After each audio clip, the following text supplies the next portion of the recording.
শব্দেরা গল্প হয়ে ওঠে, গল্পেরা ছুঁয়ে যায় মন। আমি মৌমিতা, উপন্যাসিক গল্প কথাতে তোমাদের স্বাগত। আজ তোমাদের জন্য নিয়ে এসেছি মানিক বন্দ্যোপাধ্যায়ের লেখা রোম্যান্স। শোনো এক নতুন গল্পের কথা।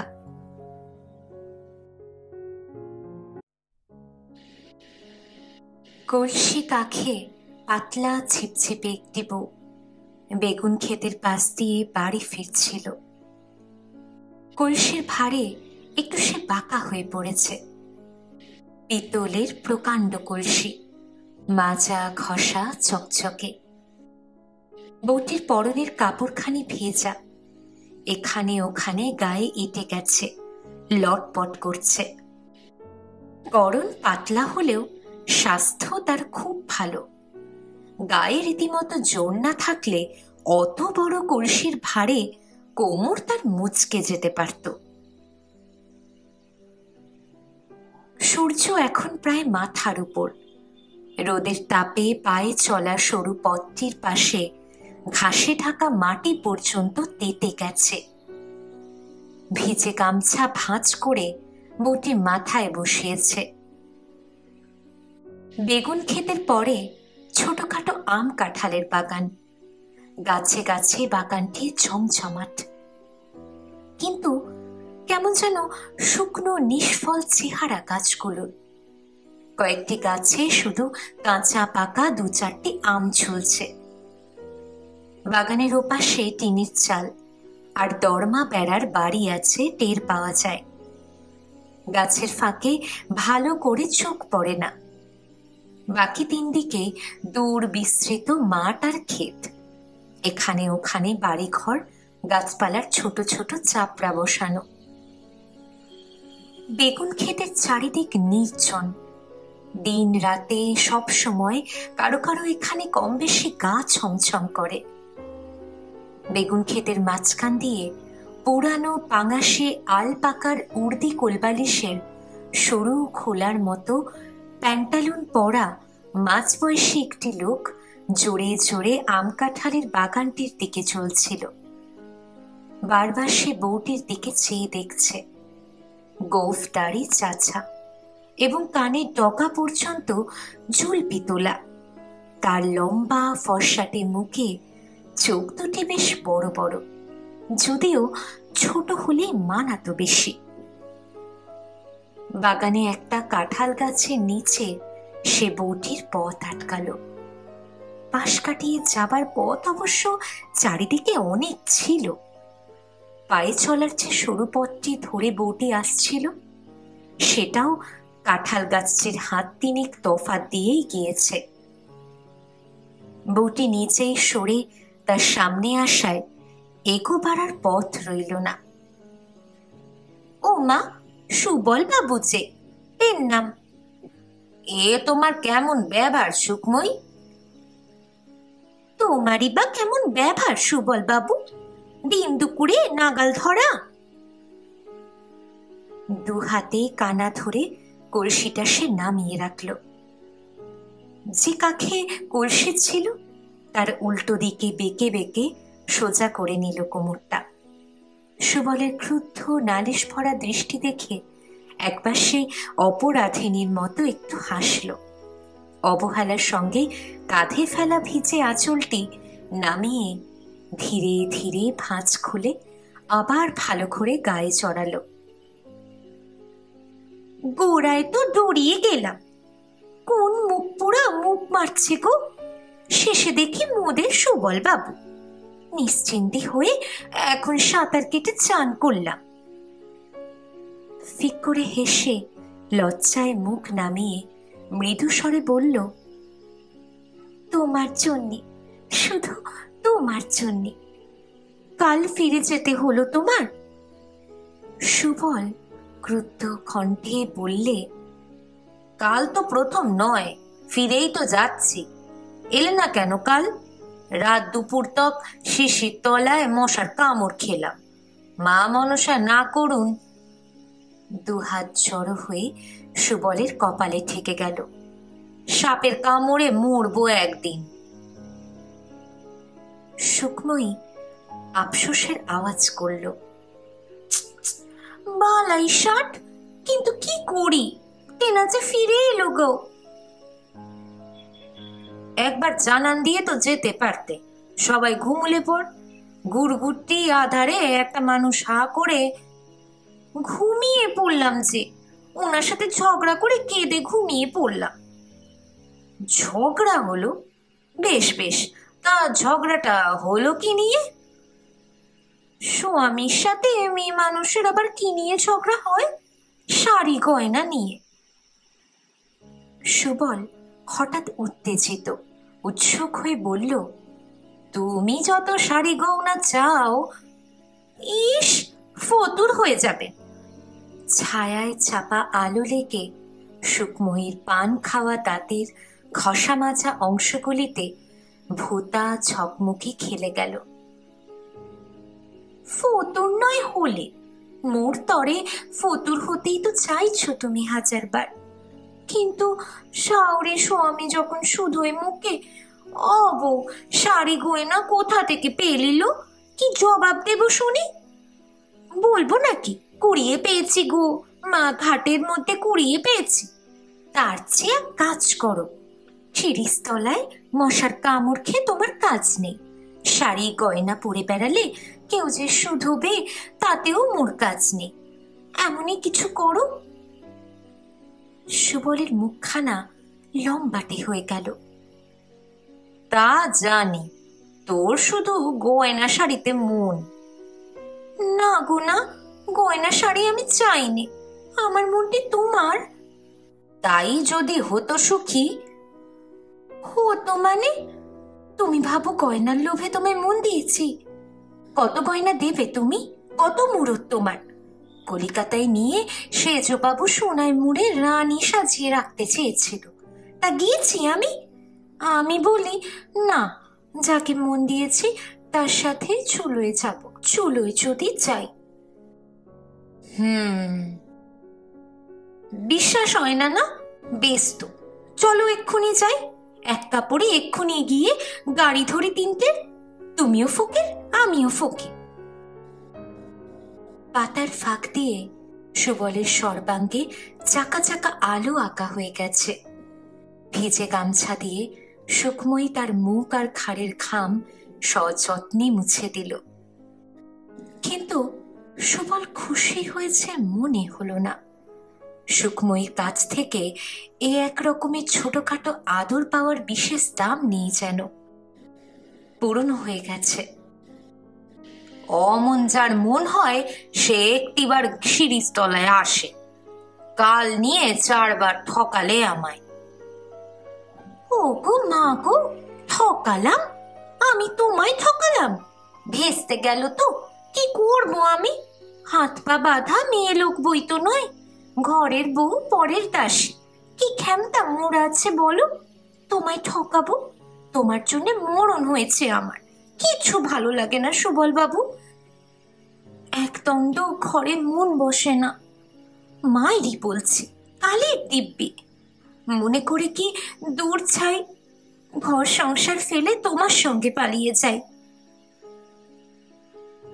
বড় একটা ফাঁক দিয়ে এক ঝলক রোদ সুকময়ীর মুখ ঘেঁষে কাঁচ ছুঁয়ে মাটিতে পড়েছে। আবেগ আর উত্তেজনায় এতক্ষণে যেন চোখ দুটি তার সেই আলোতে জল জল করে উঠল। সুবল কথাটি বলে না, উসখুস করে আর এ পা থেকে ও পায়ে ভর দিয়ে দাঁড়ায়। দেশ গা ছেড়ে দূরে দেশে পালিয়ে যাই, যে দেশে কেউ মোদের চিনবে না, সব পালাই চুকিয়ে দুজনে ঘর কন্যা করি। তা হয় না সুকময়ী, চারদিকে বড় নিন্দে হবে, আর ফেরা যাবে না। কে ফিরছে হেতা? জমি জায়গা সব বেচে দিয়ে আমায় নিয়ে পালাবে, মোদের ফিরবার দরকার। মুখতারি করে 2 পয়সা পাচ্ছি। এখানে গাছের ছায়াতে গুমটে গরম, সুবলের কপাল ঘেমে চোখে এসে পড়তে চায়। আঙুল দিয়ে সে কপালের ঘাম মুছে মুছে ঝেড়ে ফেলতে থাকে। সুকময়ীর ভিজে চেহারায় ঘাম টের পাওয়া যায় না। আগ্রহ উত্তেজনা ফুরিয়ে গিয়ে সে শান্ত হয়ে গেছে। ঝুঁকে কাপড় তুলে সে একবার হাঁটুর কাছে চুলকে নিল। সোজা হয়ে হাঁটু চুলকানো আঙুলেরই একটা ডগা কামড়ে ধরল। ঘাড় তার কাত হয়ে গেল ভাবনায়। কলসির কানা ধরে তুলতে গিয়ে সে আবার ঘুরে দাঁড়ালো। সুখময়ীর রাগ হয়েছে। কলসি ছেড়ে পাক দিয়ে সোজা হয়ে মাথা তুলে দাঁড়ানোটার ভঙ্গিটা তার ফোঁস করে ফনা তুলে সাপের কামড় দিতে চাওয়ার মতো। কি মিষ্টি হাসি সুখময়ীর আসলো। আর চোখে চেয়ে দ্বিধা সংকোচে ভঙ্গি করে হঠাৎ এগিয়ে গিয়ে বুক দিয়ে সে সুবলকে গাছের সঙ্গে চেপে ধরল, মুখ উঁচু করল। সুবলের মুখের কাছে কিন্তু পৌঁছল না। গাছে পিঠ দিয়ে সুবল তখন কাঠ হয়ে গেছে। মোর চেয়ে তোমার মুখটারই বড় হলো। কত কষ্টে পসার করেছি, 2টি পয়সা পাচ্ছি। সুখময়ী এতক্ষণে 2 হাতে তার গলা জড়িয়ে ধরেছে। সুবল নরম হয়ে আসছে। একটি হাতে সুখময়ীর পিঠে আশ্রয় খুঁজে বেড়াচ্ছে। তুমি না ফতুর হতে পারো আমার জন্যে? ঘর বাড়ি জমি জায়গা বেচে ঢের টাকা পাবে, ব্যবসা করে রাজা হয়ে যাবে তুমি। রানীর মতো খাটে শুয়ে আমি হাই তুলব, আর চাকরানি মাগিগুলোকে হুকুম করব। চানের ঘরে তুমি আমার চান দেখবে, সত্যি দেখাবো, দিব্যি কালছি। আচ্ছা, তাই যাব সুখময়ী, সব বেচে দিয়ে তোমায় নিয়ে বিদেশ যাব। কিন্তু সে তো 2-4 দিনে হবে না।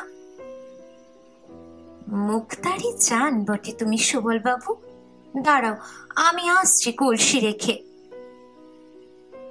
কাখে কলসি তুলতে গিয়ে সুখময়ী আজ বোধহয় প্রথম টলে পড়ে গেল। কলসির জল শুষে নিল মাটি, আর তার ভিজে কাপড় কুড়িয়ে নিল মাটির লাল ধুলো। অদৃষ্টে কত আছে বলে মাটি থেকে উঠে দাঁড়িয়ে ভোতা গলায় সে বললে, দাঁড়াও বাবু, একটু সাবুন আনি, নইলে এ মেয়েটেরও মুড়বার নয়, ফের নাইতে হবে। বাড়ির অঙ্গন শূন্য, ঘরের বাইরে কেউ নেই। বাইরে কেউ থাকেও না এ সময়। সুখময়ী রেধে বেড়ে খাইয়েছে সবাইকে, আর কোনো কাজ নেই। রসুই ঘরের দাওয়ায় একতারা মাজা বাসন। ঘাটে গিয়ে বাসন মেজে এনে তবে তার কলসি নিয়ে নাইতে যাবার ছুটি হয়। কলসি ভরে জলটি আনা চাই। পুবের ঘরে নটবর হুকো টানছে, কথা বলছে পাড়ার কানাই ধরের সঙ্গে। শাশুড়ি শুয়েছে। নটবরের বউ মরা ভাই তার সঙ্গে পরামর্শ করছে আগামী বিয়ের। জ্যৈষ্ঠ মাসেই 7ই আসতে মাসিক সময় নেই। বাড়ির কুকুরটা উঠে এসে লেজ নেড়ে অভ্যর্থনা জানাতেই সুখময়ী তাকে একটা লাথি কষিয়ে দিল। আর সেই অভূত প্রাণীর কেউ কেউ আর্তনাদ শেষ হবার আগেই রসুই ঘরের দাওয়ায় বাসনের গাদায় আছড়িয়ে পড়ে শুরু করলো নিজের আর্তনাদ, একটু চাপা, একটু অস্বাভাবিক সুরে। ভয়ে তার গা কাঁপছিল। সবাই ছুটে এলো, একসঙ্গে শুধুতে লাগলো। কি হয়েছে? বউকে জড়িয়ে ধরে নটবরের মা জুড়ে দিল কান্না। কুকুরটা তখনও কেউ কেউ করে মরছে। সুখময়ীর বুকের মধ্যে ঢিপ ঢিপ করছিল। কি থেকে কি হবে তা ভগবান জানেন। এই তার শেষ লড়াই। সুখময়ী কেঁপে কেঁপে কেঁদে বলল, ভয় পেয়েছি মা, বুকটা থরাস থরাস করছে। কত বলি এক লাঠি ঘাটে যেতে ডর লাগে। কেউ তো যাবে না সাথে, নইলে কি ওই মুখ পোড়া সুবল মুখটার। শুনে সবাই একসাথে চুপ মেরে গেল। ইতিমধ্যে পাশের দুবারের মেয়ে পুরুষ ছুটে এসেছিল। তারাও হঠাৎ চুপ হয়ে গেল জন্ম বোবার মতো। নীরবে মুখ চাওয়াচাই ছাড়া আর কি করার আছে এমন একটা অসম্পূর্ণ খবর শুনে? নটবরের মার কান্না থেমে গিয়েছিল। প্রথমে অধীর হয়ে শুধল, কি করেছে সুবল মুক্তার? ও বউ, বলো না, কি করেছে সুবল মুক্তার? বাগানে এক লাঠি হাতে পেয়ে চেপে ধরেছিল গো, কলসি ফেলে পালিয়েছি, ছুটতে ছুটতে আচার যা খেয়েছি খবর। দেখো। হাতের তালু আর কাপড়ে রক্ত মাটি আর রক্তের দাগ সে দেখিয়ে দিল। কয়েকজনের চাপা নিঃশ্বাস পড়ল একটু নিরাশার সঙ্গে। কত বড় সম্ভাবনার এই পরিণতি! শুধু হাত ধরেছিল।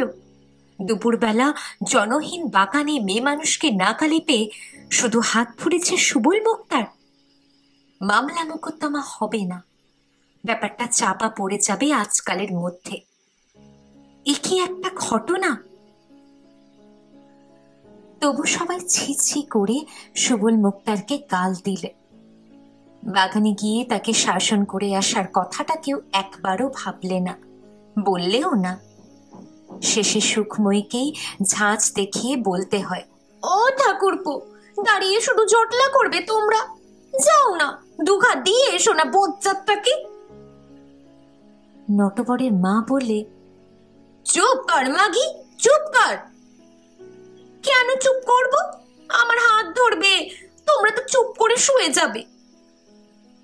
নটবর বলল, ও শালা কি আর আছে? পালিয়ে গেছে। থাকতে তো পারি, কলসি আনতে ফিরে যাব ভেবে থাকতে পারি গুপচি মেরে। যাও না, একবার দেখে এসো। তখন নটবর, শশধর, নিতাই আর পাড়ার একজন সুবলকে খুঁজতে যায়। নটবরের মা চেঁচিয়ে বলে দেয়, কলসিটা আনিস, কেউ শুনছিস? কলসিটা আনিস। সুখময়ীকে ঘিরে মেয়েদের চটলা চলতে থাকে। চারিদিকে তারা রটাবে, তবু তারাই বলে যে এমন হয়েছে করা তার উচিত হয়নি। জানাজানি হওয়া কি ভালো? চুপি চুপি শাশুড়ি বা স্বামীকে বললেই পারত সে। পুকুর ঘাটে যাওয়ার সময় একজন কেউ সঙ্গে যেত। সুখময়ী শুনে যায়, কথা বলে না। নটবরের মার চাপা আফসোস আর গালাগালির জবাবে শুধু ফোঁস করে ওঠে। সুবলকে পাওয়া গেল কাঁঠাল বাগানে, কিন্তু ধরে মারবার সাহস হলো না একজনেরও। নিতাই নেহাত বদরাগী মানুষ, সে শুধু জিজ্ঞাসা করল, বৌজির হাত ধরে টানা কেন মুক্তার বাবু? সুবল রেগে বলল, তোর তো বড় বার হয়েছে নিতাই, যা মুখে আসে তাই বলিস।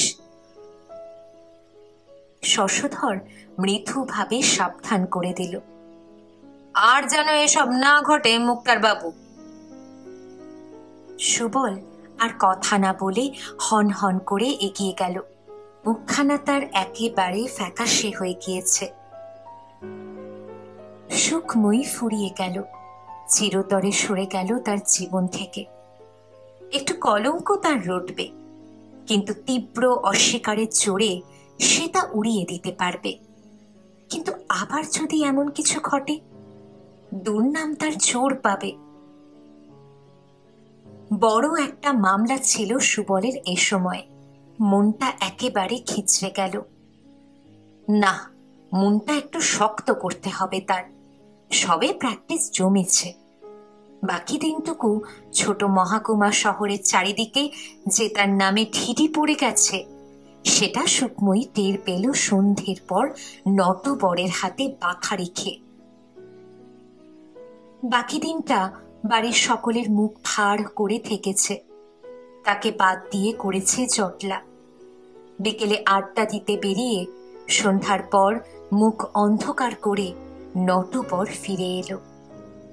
করচাতে করচাতে মা আর ভাইকে জানিয়ে দিল সহজশুদ্ধ লোক কি বলা বলি করছে, এবং খবরটা ভালো করে শুনবার আগ্রহে সুখময়ীর কাছে এসে দাঁড়াতে সরু একটা বাখারি তুলে তার পিঠে কয়েক ঘা বসিয়ে দিল। সরু বাখারের বেতের মতো ধার, পিঠ কেটে রক্ত বেরিয়ে গেল সুখময়ীর। কিন্তু সে ব্যথা তীব্র, তার কাছে অতিরিক্ত ঝাল খাওয়া সুখের মতো লাগলো। কলঙ্ক তবে রটেছে, তবে তার এখন কি বাধা রইল সুবলের তাকে নিয়ে পালিয়ে যাবার? এ বদনাম সহে সে তো টিকতে পারবে না এখানে। যেতে হলে তাকে সঙ্গে করে নিয়ে যাবে না কেন? নটবরের মা বলল, থাক থাক, মারধর করে কাজ নেই। ও বউকে তো আর ঘর রাখা যাবে না। কাল সকালে খেয়ে দিয়ে দিস, মামার বাড়ি যাক, নয়তো চুলোয় যাক।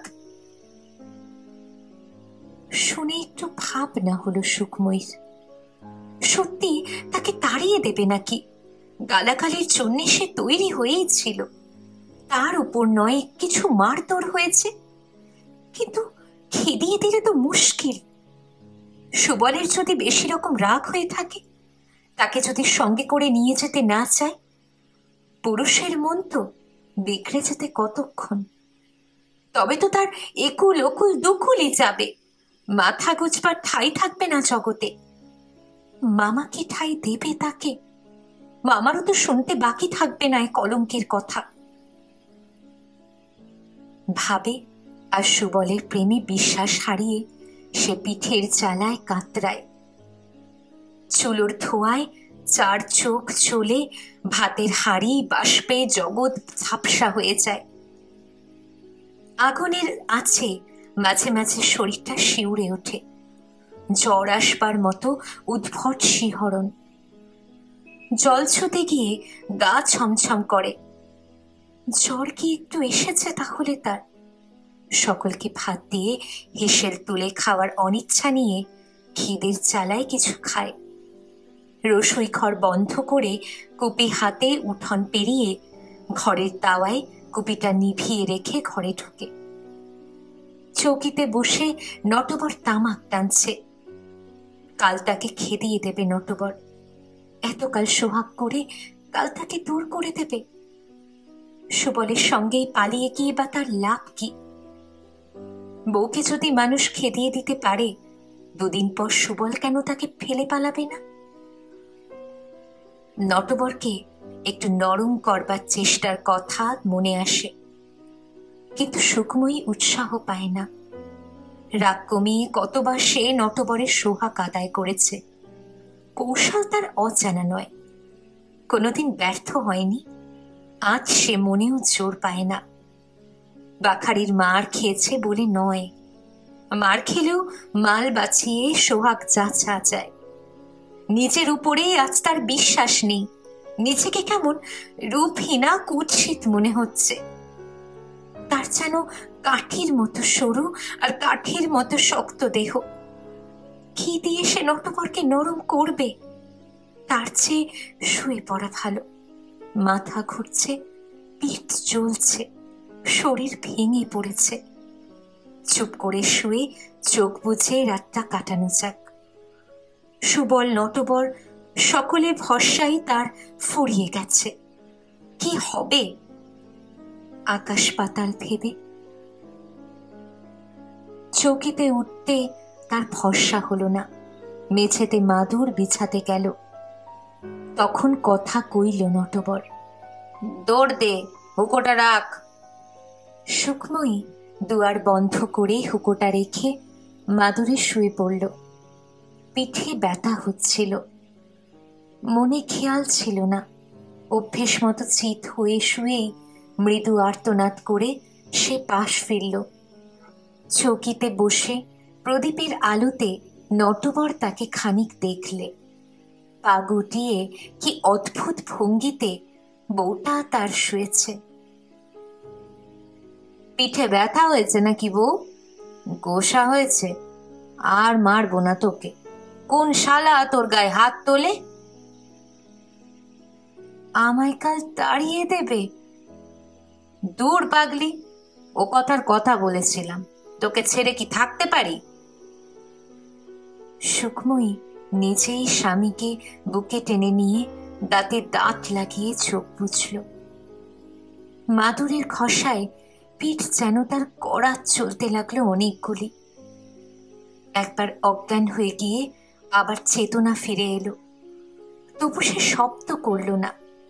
আর্তনাদগুলি বুকে চেপে গোঙানিগুলি গলায় আটকে রেখে দিল। নটবর ছেড়ে দেওয়া মাত্র সে পাশ ফিরল। আলো নিভিয়ে চৌকির বিছানায় শোবার সময় কর্তব্যবোধে নটবর বলল, গা যেন তোর গরম দেখলাম, জ্বর হয়েছে নাকি? একটু হয়েছে। মেঝেতে কেন তবে? চৌকিতে আয়। যাই। কিন্তু শেষ পর্যন্ত চৌকিতে সে গেল না। আলো নেবার আগে সে দেখেছে পিঠের রক্তে মাদুর লাল হয়ে গেছে। নটবর ঘুমিয়ে পড়ল অল্পক্ষণের মধ্যে। ঘুম গাঢ় হয়ে গেলে তার নাক ডাকতে আরম্ভ করল। তখন চুপি চুপি দরজা খুলে সুখময়ী বাইরে বেরিয়ে এলো। রাত বেশি হয়নি। শশধর জেগে আছে, পাড়ার লোকও জেগে আছে অনেকে। থাক জেগে, কতক্ষণ লাগবে তার সুবলকে দুটি কথা শুধিয়ে আসতে? বাগান হয়ে বেগুন ক্ষেত পার হলেই সুবলের বাড়ি। ডুবো ডুবো চাঁদের জ্যোৎস্না এখনো একটু আছে। বাগানের গাঢ় অন্ধকার কোনো রকমে পার হলে পথের চিহ্ন নজরে পড়ে। সুখময়ী তরতর করে বেগুন ক্ষেতের বেড়া ঘেঁষে এগিয়ে গেল। তাড়াতাড়ি ফেরা চাই, নটবরের ঘুম ভেঙে গেলে যাতে সহজ স্বাভাবিক বিশ্বাসযোগ্য কৈফিয়তটা দেওয়া যায়। সুবলের বাড়ির ঘরে ঘরে আলো নিভেছে। তার ঘরের পাশে গাঁদা ফুলের বাগান। একটু তার ফুলের বাগান করার শখ আছে। বাড়ির সামনের বাগানটি তার দেখবার মতো। এখান থেকে নানা ফুলের মেশানো গন্ধ নাকে আসে। প্রথম ডাকেই সাড়া দিয়ে সুবল বেরিয়ে এলো। চুপ, আস্তে। আবার কেন? দেখো, তোমার জন্যে কি মারটা মেরেছে আমায়। তোমার জন্য আমার বদনাম হলো সুখময়ী। কত ভালো বলতো লোকে আমায়, কত সম্মান করতো, তোমার জন্যে সব গেল। চলো আমরা পালিয়ে যাই, 2-4 দিনের মধ্যে সব বেচে দাও। তোমার খালি বাজে কথা। সব বেচে মুখটারি ফেলে কোথায় যাব? এত কেলেঙ্কারি হলো, চারিদিকে ঠিকই পড়ে গেল, তবু থাকবে কি করে? থাকবে আস্তে আস্তে ভুলে যাবে লোকে। সুখময়ী আস্তে আস্তে পিছিয়ে আসলো। সুবল তার হাত চেপে ধরলে। শিগগির ফিরতে হবে। একটু বসে যাও, বউ মরে গেছে কবে, এতকাল বিয়ে করিনি তোমার জন্যে, একটু বসে যাও। সুবলের খাট বাঁধানো। মুক্তারির টাকায় সবে খাট বাঁধিয়েছে, এখনো কোথাও ফাটল পর্যন্ত ধরেনি। ঘাটের ধোয়া মোছা পরিষ্কার সিমেন্টেও সুখময়ীর পিঠের রক্তে লাল হয়ে গেল। সমস্ত ঘাট নয়, সুখময়ীর পিঠের নিচের কার অংশটুকু। পরদিন নাইতে এসে লোকে বলল কুকুর বা বিড়াল ছানা বিয়েছে সেখানে, কিংবা বনশিয়াল।